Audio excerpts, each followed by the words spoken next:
All right, here we are again with Germany's march from, well, empire into the republic and then eventually into the dictatorship. And today I want to talk about, well, the propaganda of things because the dictatorship didn't survive on fear alone like we talked about in the last episode. Instead, it survived on repetition and on images and slogans and on stories people heard so often they just stopped questioning them.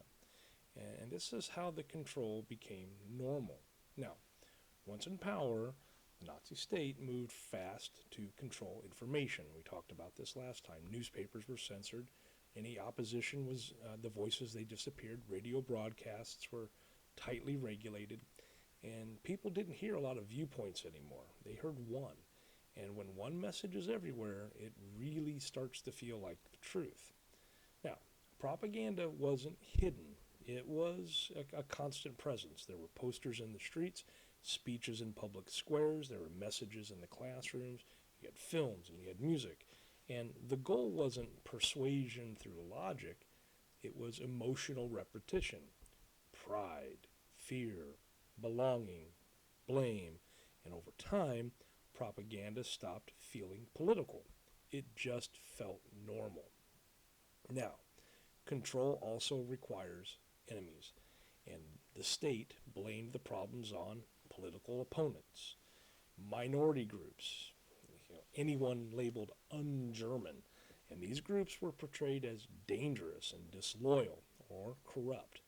And by dehumanizing them, the regime made discrimination seem acceptable. And silence from the majority made it all possible. Now, propaganda worked because it met people where they were. Many Germans wanted stability, national pride, simple explanations. And after years of crisis, the complexity of it all was exhausting.